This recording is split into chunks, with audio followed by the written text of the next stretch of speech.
I worked at a retail store in my 20s as a night manager. It wasn't one of the usual big wholesale stores. It was a local place with only about 8 or 9 locations. Most nights I'd usually have a night assistant to help out, but it wasn't uncommon for me to end up spending the entire shift alone again. Because it wasn't the biggest store, the work environment wasn't too intense. Often I'd find myself working slowly just to avoid running out of things to do.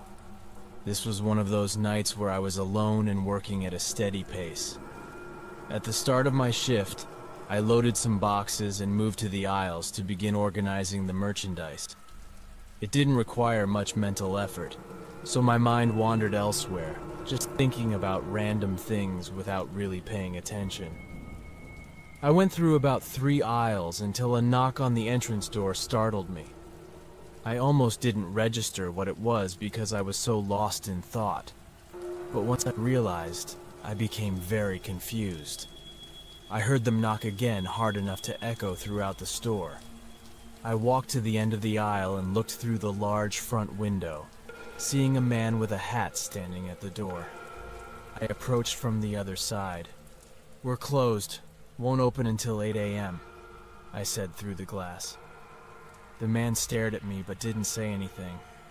I pointed to the sign on the door. "We're closed, sorry," I repeated. The man continued to stare for a few seconds, then turned and left. I watched him walk away until I couldn't see him anymore, but I didn't see him park his car anywhere. The whole incident was strange to say the least, but I figured he was just in the wrong place or something. I went back to what I was doing, stocking shelves, and eventually forgot about the man. At 2 a.m., I was halfway through the aisles and ready for lunch break. I left the box where it was and went to the break room at the other end of the building. I was there for maybe half an hour before I tossed the rest of my lunch and went back to work. I walked through the store and to the aisle I was working on, but as I looked up, there was a man walking past the other end. He looked like he was just walking through the store without noticing me. I froze in place, feeling that sudden fear. Now listening intently, I could hear the footsteps of the man moving towards the side of the building where I had just come from, so I went into the aisle and hid behind the shelves. The footsteps sounded like they were heading towards the break room, but just before I left the aisle to try and run and get help, I heard the sound of the man rushing out of the room. His footsteps were now running through the store closer and closer. I ran to the other end of the aisle, looked back, and saw the man turn in and start running towards me. I ran to the front door, pulling out my keys and trying to unlock it with shaking hands. The man appeared at the end of the aisle just as I opened it, and just as I stepped out of the building, I saw a bright flash out of the corner of my eye and heard a deafening sound. A gunshot so loud I didn't even know where it was coming from, but I ran for my life around the building. I made it to my car and hid in the back seat while calling 911. From what I knew, the man didn't follow me out. He was already gone by the time the police arrived at the store, but they found the back door open along with some heavy tools sitting next to it. The most terrifying of their findings was the hole made by the gunshot was right next to the front door. Why the man entered and so aggressively targeted me like that is unknown from his behavior. The police seemed to think it was some sort of mental shock or psychotic break, with no real reason to target me specifically other than the fact that I was alone. I no longer work there, but I can tell you that for years after that incident, I was always wary every night.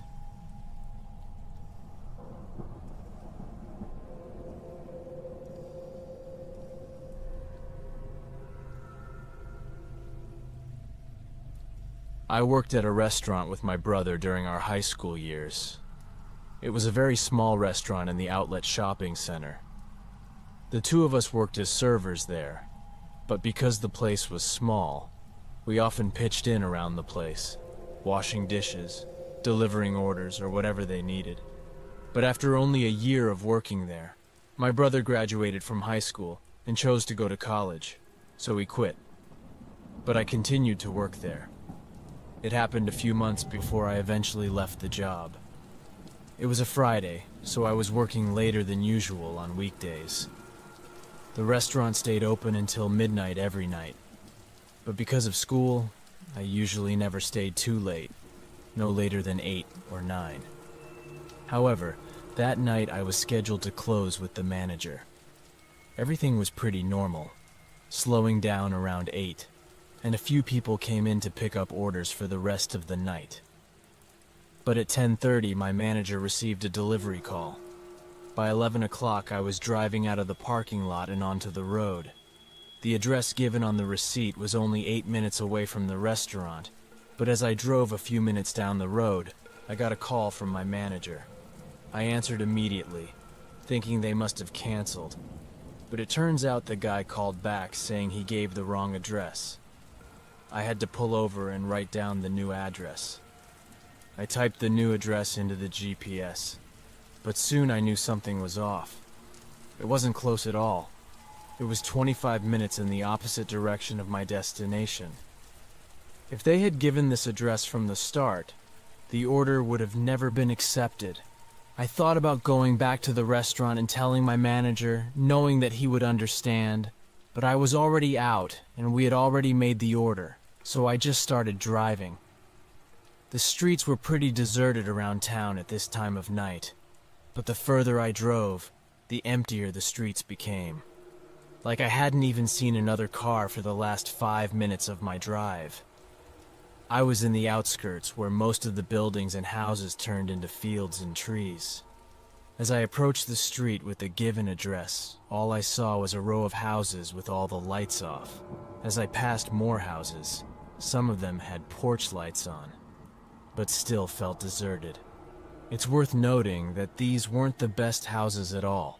They were all one-story box-style homes. I stopped in front of the house I was supposed to deliver to and parked the car on the side. I felt weird and scared as I approached the door. Outside was eerily silent, and with no street lights and almost no house lights, it was very dark. I knocked on the door and waited.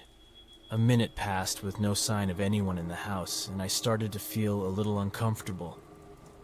So I just left the bag and turned to walk back to my car. They hadn't paid yet, but their food might have gotten cold and it was pointless for me. However, as I looked towards my car, a man stood right behind it. He was bent over as if looking into the window. I froze and I didn't know if the man heard me or what, but he immediately turned towards me.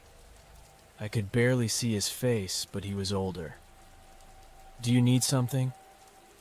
The man didn't move. I asked again, but nothing changed. Feeling increasingly uneasy, I looked around but didn't see anything except trees in the darkness. Then the man backed up a few steps, away from my car, and stood maybe 5 feet from the door. After a while, I began to walk towards him cautiously, hoping to just get in and out so I could leave. When I arrived right in front of the door, the man continued to stare at me from just a few feet away. Carefully, I opened the door and hurried inside, but before I could even close it, the man started screaming. I looked towards him.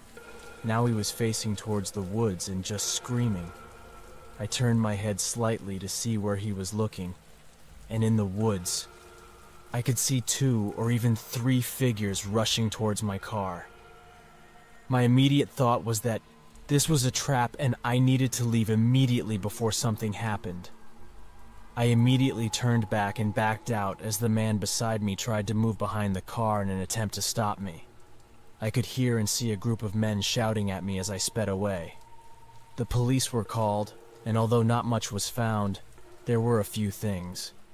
The house I was supposed to deliver to turned out to be an empty property. It wasn't technically abandoned, but the owner didn't even live in the state anymore. It wasn't even up for sale. It had been left to rot for the past decade. The caller who placed the order was unknown, but the initial address they provided seemed to have no meaning at all. Who those group of people were, what they planned, and so many other things remain unresolved. But I might wonder about it for the rest of my life. After all that ended, even slightly different, I might not even be here now.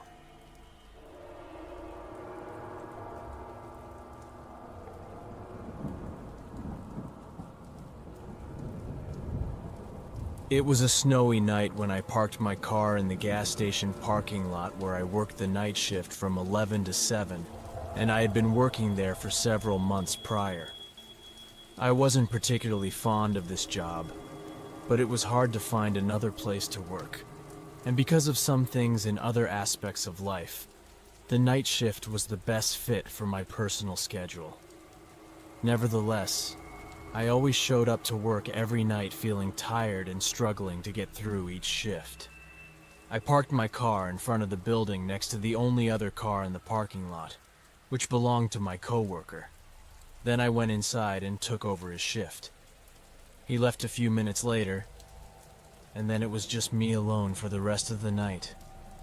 My manager had a paper on the desk with a few things to do, but after reading it, there wasn't much to be done. My estimate was that it wouldn't take more than an hour total to complete all the tasks, so I tried to delay as much as possible to avoid falling asleep, as I started to feel very tired.